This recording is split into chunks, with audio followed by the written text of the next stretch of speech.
Hi everyone, this is गरिमा। आज का topic है विश्व प्रेस स्वतंत्रता सूचकांक। तो आज हम इस इंडेक्स के बारे में डिटेल में डिस्कस करेंगे। ये जो इंडेक्स है सभी गवर्नमेंट एग्जाम के लिए इम्पोर्टेंट है। इससे क्वेश्चंस एग्जाम में बन जाते हैं कि किस देश को कौन सा स्थान मिला है और कौन सा सीज पर है, या किस देश को लास्ट नंबर मिला है। ठीक है, तो हम इसे डिटेल में देखेंगे। और ये जो स्वतंत्रता सूचकांक है, ये जो विश्व प्रेस स्वतंत्रता सूचकांक है, ये पूरे विश्व के देशों की प्रेस की स्वतंत्रता को लेकर बनाया जाता है। ठीक है, तो चलिए स्टार्ट करते हैं।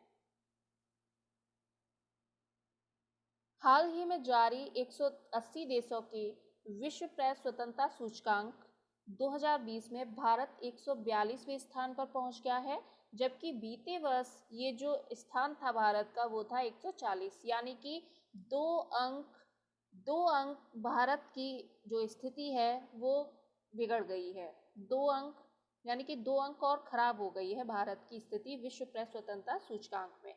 और ये जो जारी किया जाता है इसमें 180 देशों को लेकर जारी किया जाता है। ठीक है, 180 देश इसमें शामिल हैं जिन देशों को लेकर ये विश्व प्रेस स्वतंत्रता सूचकांक जारी किया गया है। ठीक है, तो इसमें जो भारत की रैंक है 2020 में इस बार है 142 और 2019 में थी 140, यानी कि 2 अंक और स्थिति खराब हो गई है भारत की विश्व प्रेस स्वतंत्रता की। ठीक है, तो और देखते हैं। रिपोर्ट्स विदाउट बॉर्डर्स नामक एक गैर सरकारी संगठन है। रिपोर्ट्स विदाउट बॉर्डर्स, इसके द्वारा ये जो रिपोर्ट है वो जारी की जाती है। विश्व के कुल 180 देश और क्षेत्रों में मीडिया और प्रेस की स्वतंत्रता को दर्शाता है। यानी कि ये जो विश्व के 180 देश हैं इसमें क्षेत्रों में मीडिया और प्रेस की स्वतंत्रता को ये जो सूचकांक है ये दर्शाता है। तो इसमें हम शीर्ष पर जो देश है पहले स्थान पर है नॉर्वे, और इसकी जो नॉर्वे जो था वो 2019 में भी पहले स्थान पर ही था। दूसरा है फिनलैंड और तीसरा है डेनमार्क, यानी कि शीर्ष पर है नॉर्वे और सेकंड नंबर है फिनलैंड का और थर्ड है डेनमार्क का। और जो नॉर्वे था वो 2019 में भी पहले ही स्थान पर था। और ये जो रिपोर्ट है वो कौन जारी करता है? रिपोर्ट्स विदाउट बॉर्डर्स, और ये एक एनजीओ यानी गैर सरकारी संगठन है। ठीक है, गैर सरकारी संगठन है। इस सूचकांक में 180वें स्थान पर उत्तर कोरिया है, यानी कि ये जो उत्तर कोरिया है इसकी इसकी जो प्रेस की स्वतंत्रता है मतलब कि बहुत ही खराब है, जो कि बीते वर्ष 197वें स्थान पर थी। भारत के पड़ोसी देशों में भूटान को 67वां स्थान मिला है और म्यांमार को 139। ठीक है, और पाकिस्तान को जो स्थान मिला है वो है 145, नेपाल को 112 और अफगानिस्तान को 122 और बांग्लादेश को 151 और चीन को मिला है 177। तो ये जो इसमें जो इन्हें ये जो स्थान मिला है यानी चीन की भी स्थिति भारत से काफ़ी ख़राब है, क्योंकि वहाँ पर तो मीडिया को स्वतंत्रता ही नहीं है। क्योंकि वहाँ पर जो भी जैसे फ़िलहाल में अभी कोरोना के टाइम पर कोविड-19 के टाइम पर का सुनने में आया था कि काफ़ी प्रेस वालों को गायब कर दिया गया और पता नहीं उन्हें मार दिया गया। तो वहाँ की जो प्रेस को जो स्वतंत्रता है वो ना के ही बराबर है, और उत्तर कोरिया की स्थिति तो इसमें और ज़्यादा ही खराब है। तो इसमें जो स्थान है वो बांग्लादेश का भी भारत से भी बांग्लादेश का काफ़ी खराब है। तो और आगे देखते हैं।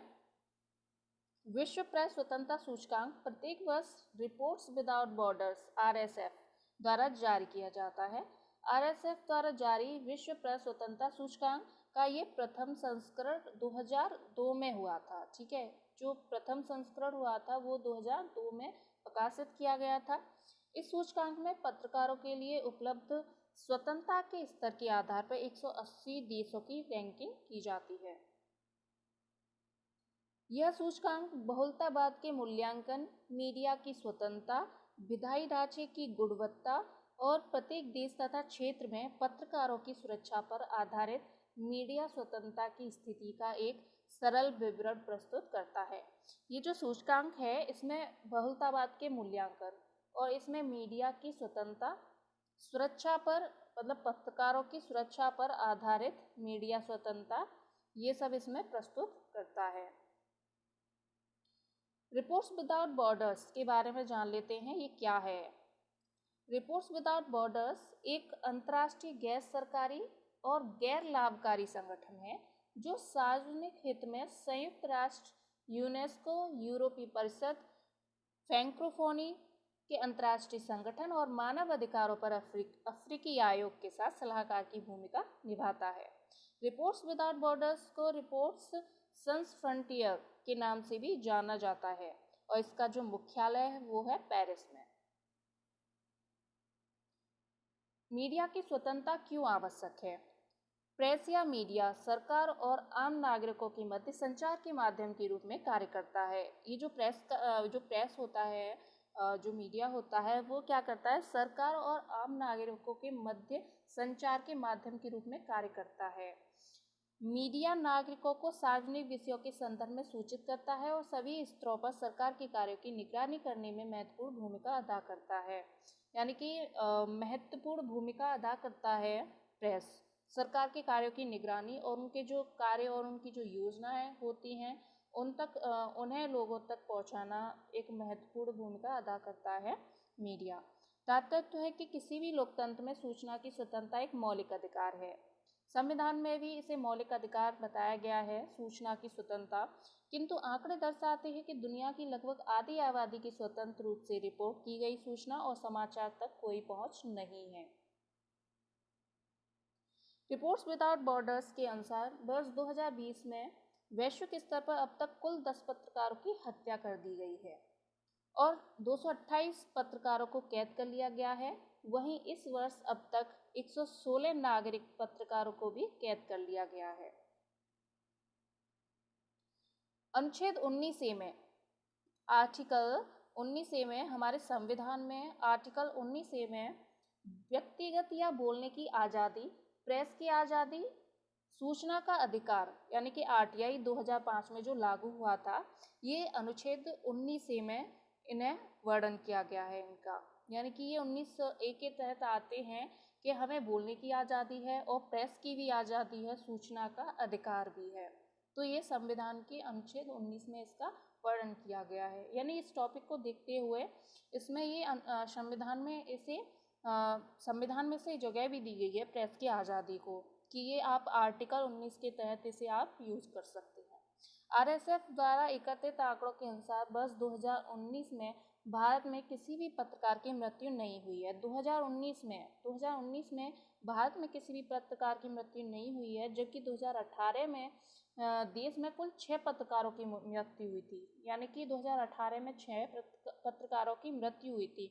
महिला पत्रकार की स्थिति में इस प्रकार के अभियान और अधिक गंभीर हो जाते हैं।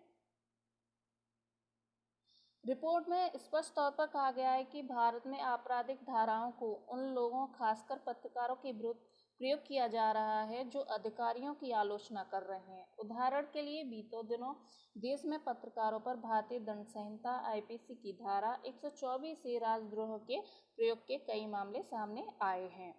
यानी कि जो किसी के खिलाफ अगर कुछ पत्रकार विरोध करते हैं तो उसमें ये उनकी अधिकारों की आलोचना कर रहे हैं, उसमें भी ये आपराधिक धाराएं खासकर पत्रकारों के विरुद्ध हो रही हैं कि अगर उन्होंने किसी को लेकर उन्होंने अगर उनकी आलोचना कर दी तो फिर उन पर पत्रकारों को या तो उन्हें गायब कर दिया जाता है या उनकी मृत्यु कर दी जाती है। तो ये ऐसे अपराध पत्रकारों के लिए काफ़ी होते हैं, पत्रकारों के विरुद्ध काफ़ी ऐसे होते हैं। तो इस वजह से इसमें जो है भारत और विश्व के सभी देशों को इसमें रैंक दी गई है कि किसमें पत्रकारों को कितनी स्वतंत्रता है। तो आई होप कि ये काफ़ी इम्पोर्टेंट रहा है टॉपिक, और फिर किसी टॉपिक के साथ आएंगे। तो आज के लिए बस इतना ही। धन्यवाद।